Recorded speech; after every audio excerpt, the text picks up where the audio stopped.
भृगु ने आखिर किस्मती बाबा को अपना साथ देने के लिए मना लिया था।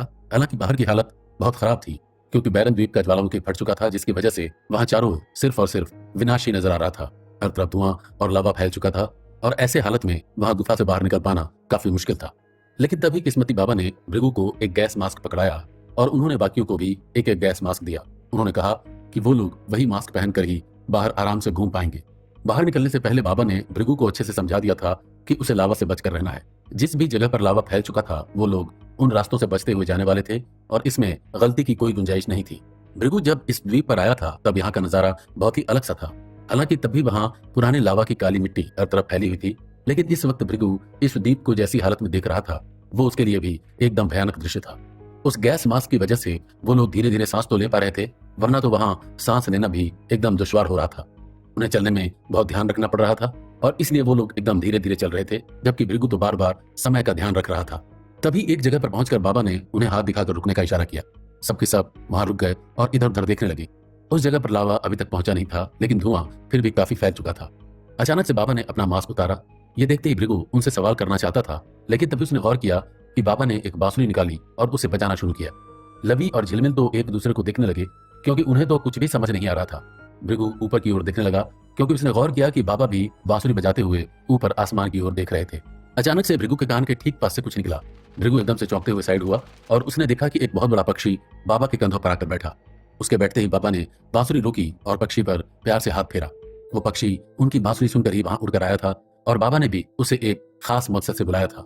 बाबा ने भृगु की ओर देखा और फिर पक्षी के कानों के पास जाकर कुछ कहा। उनके कहते ही वो पक्षी वहां से वापस उड़ गया।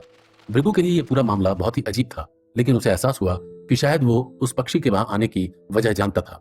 कुछ ही देर में वो पक्षी दोबारा उड़ते हुए वहां वापस लौटा, लेकिन इस बार वो पक्षी अकेला नहीं था, बल्कि उसकी चोंच में कुछ था।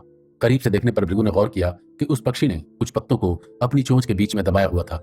उस पक्षी ने वो पत्ते बाबा के हाथों में रखे और फिर उनसे प्यार लेकर वहां से उड़ गया।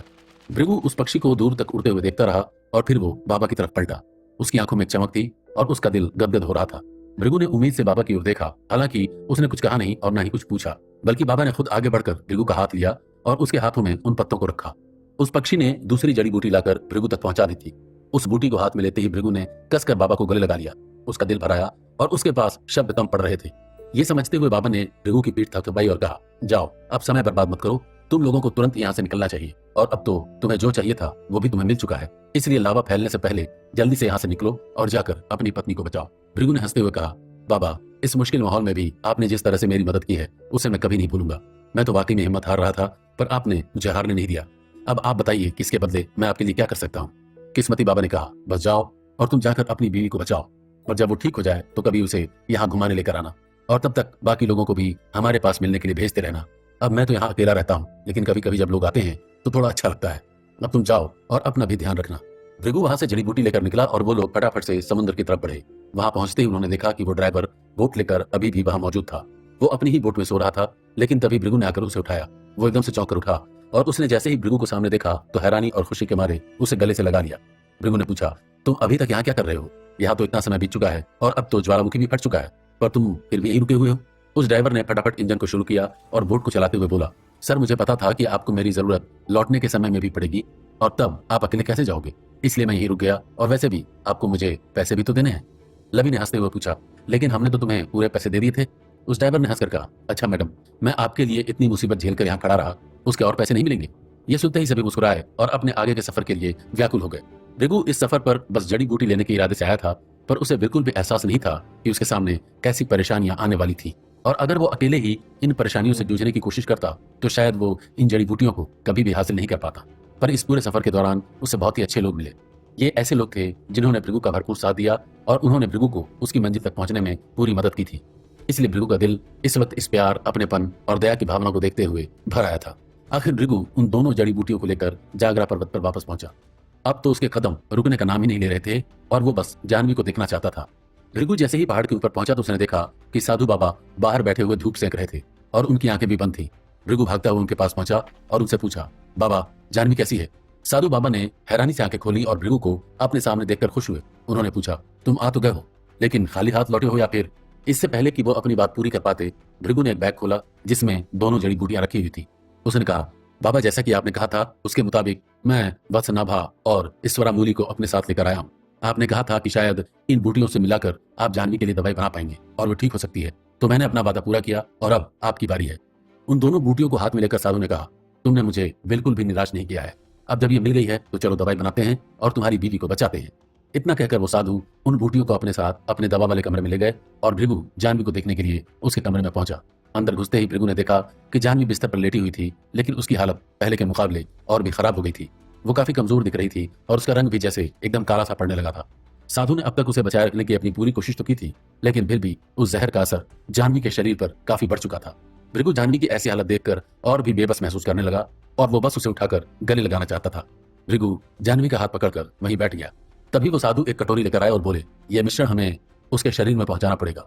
मैंने इसमें उन दोनों बूटियों को मिलाकर और साथ में और भी खास जड़ी बूटियों का इस्तेमाल करके एक खास दवाई बनाई है जो हमें तुरंत ही जानवी को देनी होगी।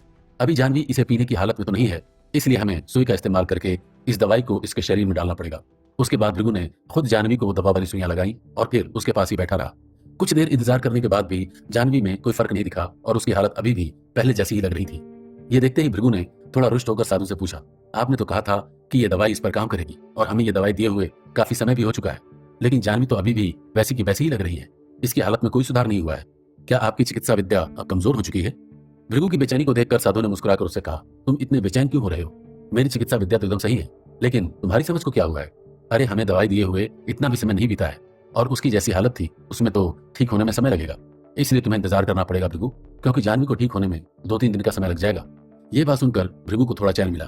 वो हड़बड़ाहट में साधु की काबिलियत पर सवाल कर रहा था, लेकिन सच्चाई तो यह है कि अगर साधु बाबा ने कहा है कि जानवी ठीक हो जाएगी तो फिर भृगु को बस धीरज धरना पड़ेगा। तभी साधु बाबा ने भृगु को बाहर चलने का इशारा किया। वो दोनों कमरे से बाहर आए तो साधु ने भृगु से पूछा, ये बताओ कि तुम जब यहाँ से नीचे उतरे थे तो तुमने क्या किया? क्या तुम अपने दुश्मनों से बदला लेने पहुंचे थे? पहाड़ से उतरने के बाद आज पहली बार भृगु साधु से ऐसे मिलकर शांति से बात कर पा रहा था। इस बीच में बहुत कुछ हुआ है और भृगु की जिंदगी काफी बदल चुकी थी, लेकिन साधु से ये सवाल सुनकर भृगु थोड़ा हैरान हो गया और उसने पूछा, आप मुझसे मेरे दुश्मनों के बारे में क्यों पूछ रहे हो? साधु ने कोई जवाब नहीं दिया, बल्कि वो भृगु को ही देखे जा रहे थे।